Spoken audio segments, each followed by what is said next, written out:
everybody, welcome to the makeup chair. So today we're talking about how to cover up under eye circles. So if you've ever applied your concealer and it's just ended up looking worse than when you started, or it's looked ashy toned, or it's just creased up on you, have no fear, because the makeup chair is here. We're going to talk about it step by step to make sure you get a beautiful finish underneath your eyes.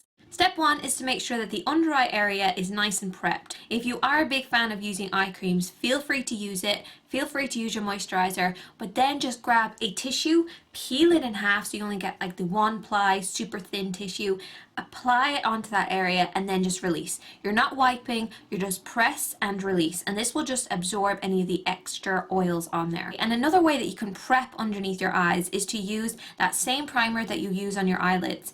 This will make sure that your concealer and your corrector has something to hold on to, so it's going to last longer on your skin. Next up, we want to choose a corrector. Now what a corrector does is it will neutralize any of the discoloration underneath your eyes, but you do want to make sure that you match them up well with your skin and what you're disguising. If you've got really light skin, quite pale skin, go for something with kind of a pinkish color to it. If you've got more of a medium skin tone, you can go for a salmon. If you're kind of a little bit darker and a little bit warmer, you can go for like a peachy color. And then if you're quite dark, you can go for something like an orange or even a golden kind of orange. This will brighten up underneath your eyes for you. Because I am quite pale, I've gone for a pink tone corrector. You only want to apply it where it is needed. Do not put it like all underneath here. Do not bring it down too far. Only apply it where it is needed. Only apply it to the area of discoloration. That is the biggest tip that I can give you.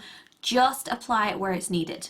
Next up, you just want to apply either your foundation or a concealer that matches your skin. So we're not looking at the corrector, we're just looking at the skin. So you want to have something that matches the rest of the face. When you are applying a foundation or concealer that matches your skin over the top of the corrector, it's important to do it very carefully and just pat it on very lightly. If you're worried about creasing at this point, you can actually take that one ply of tissue again, dab it over the top and release. This will absorb any of the oils that might be left over from the corrector or the concealer and just make sure we get a nice finish underneath the eyes. You can see the difference between the eye that's been done and the eye that hasn't. The eye that's been done looks so much lifted and so much brighter. I still have bags underneath my eyes, but that's just my natural eye shape. There's not too much we can do about that, but I will do a video on it if you want me to.